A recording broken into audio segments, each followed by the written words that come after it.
Welcome back to my channel. It's dedicated towards creating narcissistic abuse awareness and more so from a biblical standpoint. And I'll also be talking about other general life issues.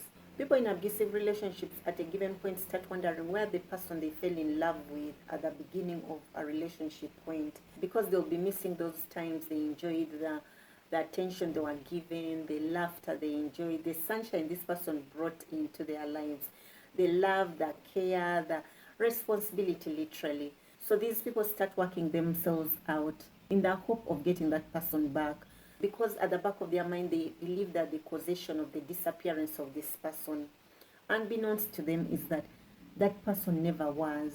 The person whom they met at the beginning was actually a reflection of themselves. In other words, they fell in love with themselves.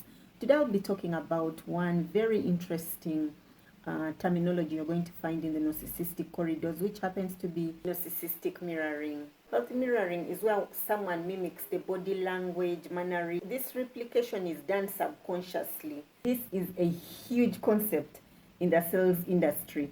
These people can get you to buy an item you never hoped to buy. You never even thought about it. You can end up realizing you've bought over, say, like 4 types of kettles. You went to window shop, but they'll make you pick a kettle or 2 that you won't even need. Before you know it, you've walked out of the store with several kettles that you don't need, that you even didn't intend to buy in the first place. Mirroring literally helps us connect to other people. Let's say someone is crying, you feel sorry for their situation, or you feel sorry for them because they are crying, you end up crying. Someone is laughing, you also end up laughing. And it is another one can disconnect from someone. Maybe you're sad and another person starts laughing because you're sad. You realize someone is sadistic. That is a turn off. So we look for our own tribe in cases like this. We find this mirroring a lot in certain professions, like the doctors, nurses, counselors, while they're trying to calm you down and get you to drop any defenses you're having, such that they can commune with you. Mirroring is a developmental milestone in human beings, and you may be wondering, why then am I creating a fracas out of it? Healthy people mirror to connect with you. Narcissists mirror such that they can get you into their web of lies, and then they extract information from you that they will use against you at a later date. After they have mirrored you and have drawn you into their circle, the narcissist will want you to mirror them, their grandiosity. They'll want you to exalt them to the position of God, breaking the very first commandment: love thy God with all thy heart, soul, and mind. Narcissists want to be before God in your life. That's why a narcissistic relationship can never be God ordained. That's where the problem comes about. It boils down to motive. The narcissists have a sinister motive whenever they are mirroring you. Healthy people want to connect. This will take us back to the childhood of a narcissist. Narcissists were not given the emotional connection of mirroring when they were children, which means they were emotionally rejected, neglected, and thus abandoned. It caused an emotional shutdown. They boxed up the empathy they had and discarded it somewhere in the brain, never to be retrieved. So you'll find that the gray matter in the area responsible for empathy, I believe the left anterior insular cortex, there is barely any gray matter, which means it's non-active when it comes to empathy. These studies have been carried out by neurologists, so the effect of that lack of mirroring can be even traced through MRI scans. When a child is emotionally mirrored, that process of mirroring helps them create an identity. It's the most crucial. It is the crux of the making of a human being. Without that mirroring, a child loses their identity. Because of this, the narcissist started creating this idealized person. This person was ever there, and they now looked at this person as their reflection. And that's how they developed that grandiosity, that omnipotence, that perfectionism. So they remained in that fantasy world as children. Instead of growing from the ego stage into the super ego, they remain stunted. That's how they go to be arrested developmentally. Never able to grow past the brain stem. So the narcissists are ever living in survival mode. Their brains did not develop to reach the limbic or the prefrontal lobe. Mirroring is usually done when mothers, say, are breastfeeding or bottle feeding the children. They are changing their diapers, basically being attuned to the baby. Children pick energy as long as you're not emotionally attuned to them. The child just sees this dark, hollow place. So the child never gets to see themselves. As humans, we are built for attachment. As in, without it, we can die. I will encourage you to look up some reports on the Romanian kids after the World War II. These children who were left in orphanages and others' homes, they were being fed, diapered, just as in that. Many of these children died, yet they were being fed. What happened? They didn't have any mirroring. I'm going to take us to the book of Genesis chapter 1 and 2. Man was created in the image of God. The Hebrew word used here for created is bara. Bara in essence actually means filling up. So man was filled up with God. And we see that he had a relationship with God. When we look at Genesis chapter 3 after the fall, when God was walking in the garden, which meant prior to that, God had this ongoing fellowship with Adam. Adam's source of life came from God. Adam automatically reflected God. I want to draw you to a golden nugget in the name Adam. Adam is the Hebrew name for the word man. But also in Genesis, Adam represents both male and female. I'm going to put up the Hebrew alphabet for us to get a better understanding of what I'm talking about. And I'll break it down for you guys. It has got 22 letters, 22 numerical numbers, and each of these letters have got pictograms. Pictograms have got their own meanings. Then it also has the gematria and numbers allocated to each of these letters, which also have their own meaning. Now, Adam is spelled with Aleph, Dalet, Mem. Aleph has got 1, Dalet has got 4, Mem has got 40. Adam 45. The most holy name of God that the Jews even don't pronounce to this date. It's the Tetragrammatone, the 4-lettered word. You'll find Adonai or the capital lettered word of the Lord. The vocalized Tetragrammatone is spelled as the Yud has 10, the Vav has got 6, the Dalet has got 4. Then we have the Hey. Hey is 5, Aleph has 1. Then the Vav is 6, then Aleph has got 1. Then the Vav is 6. Then we have the last Hey, 5, then Aleph 1. When we calculate all that, we come to the total 45. This goes to confirm we were created in the image of God. And no one can take that away from us. Those who have accepted Jesus Christ as their personal Lord and Savior, when we are in the presence of God, which we are always anyhow, we reflect the light in God. Narcissists always mirror people they want to draw into their antagonistic matrix. And before they draw you in, they have studied. Narcissists never approach their target without studying. They study you first. How are you going to benefit them? And when they have made up their mind on how you are going to be such a great pawn on their chessboard, they will approach you.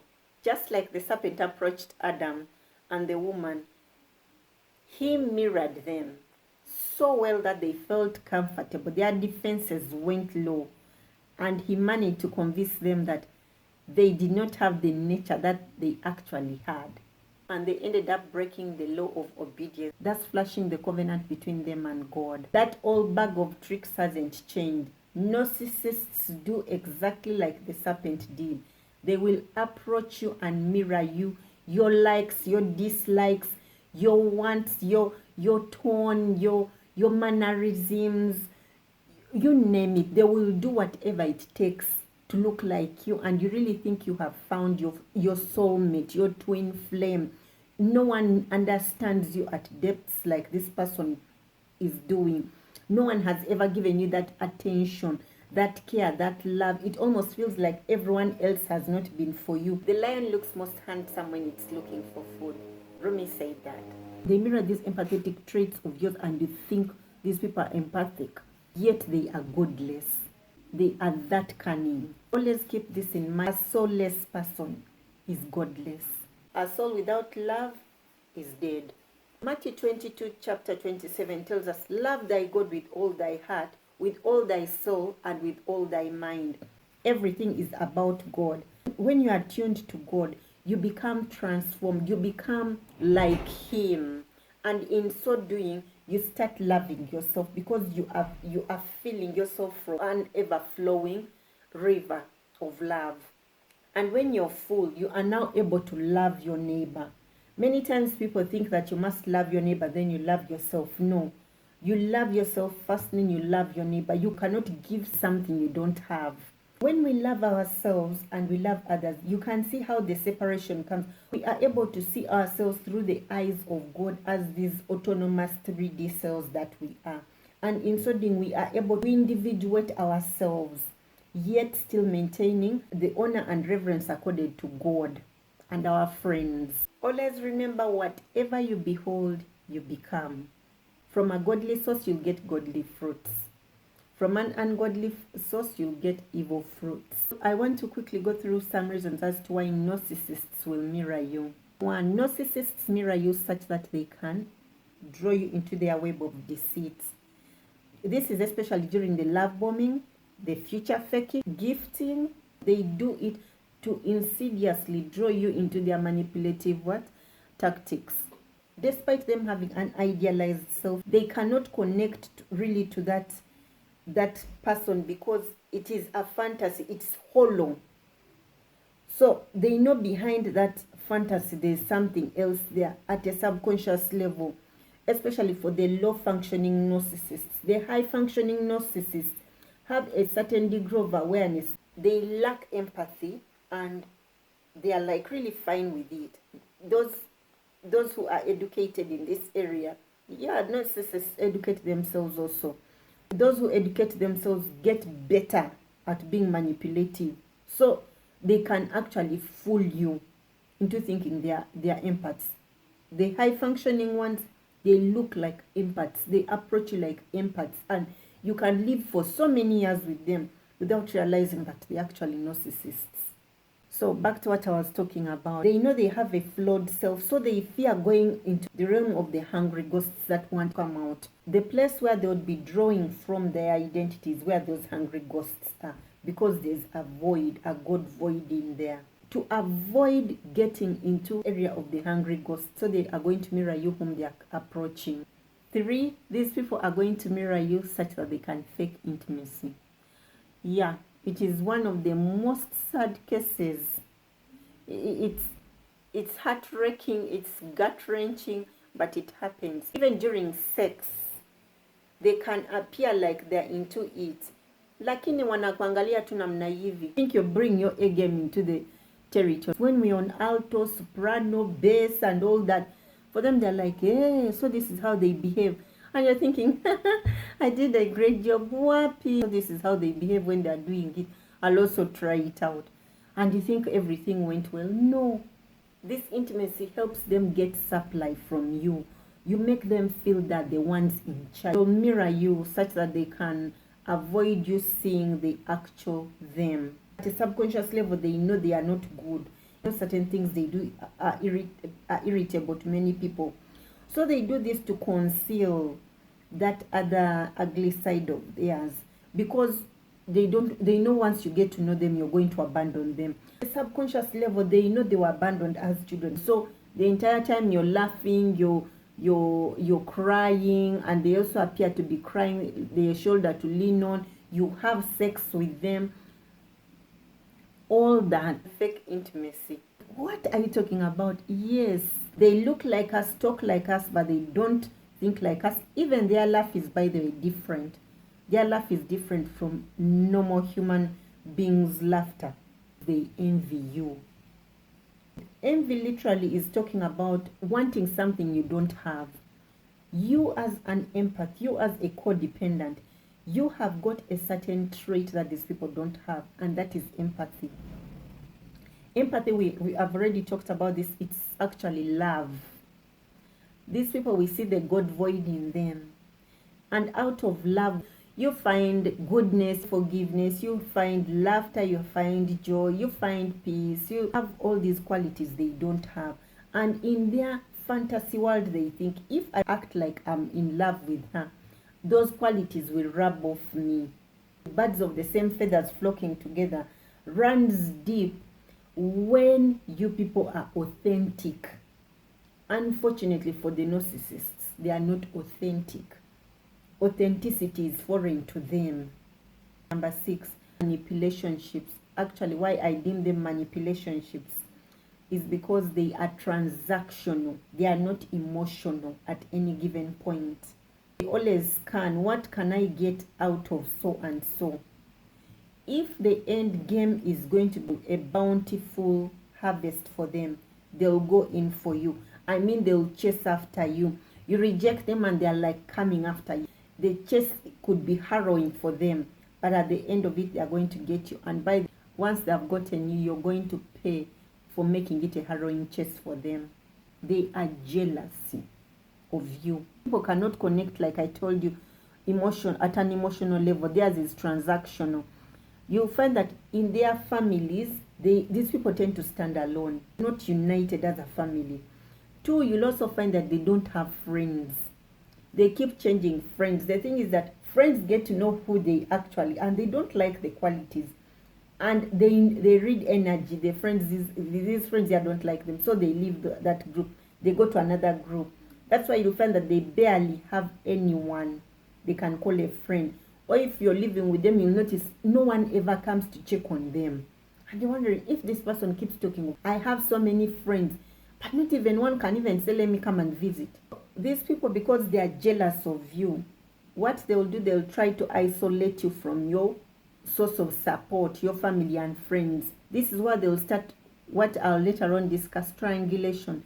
They'll start talking ill about you to them, and then they come to you with unedited version of the conversation they had with your family and friends, and they also start relaying now the message from them. They begin actually vacillating between family and friends on one side and you on the other side, and that way they start isolating you. They cause a rift. These people are not godly. Church, wake up. They are there to cause dissensation in families, among friends, in companies. They tear down what has been built for ages. How do I recover from this? 1, get informed. Educate yourself about narcissism. This is some of the information that will help you break away from, that magnet that keeps pulling you to the narcissist. When you understand, you actually fell in love with yourself. 2, I want you to go back to understanding your identity. And in this case, I'll tell you, your identity is in God by Christ Jesus. Go back and speak life into yourself. The Bible says, as Jesus is, so are we. We are a new creation in Him. I'm piggybacking off the second one. Learn to validate yourself. Acquiesce yourself with everything that God has said you are. Be your own cheerleader. Tell yourself, I am beautiful. Don't allow someone who lacks an identity to give you an identity. I'm going to wrap this up with, always remember that the narcissist has a sinister motive when they mirror you. We are in the last days. Let's go back to the Garden of Eden, like in the beginning, where we were 45. When we mirror ourselves with God, God's plans are pure and good. Jeremiah says that, I know the plans I have for you, declares the Lord. Plans to prosper you and not to harm you. Plans to give you a hope and a future. For the narcissist, I know the plans I have for you. Plans to come and steal, kill, and destroy you. God's plans are great. They are good because He's a good God. Thank you for watching. Blessings.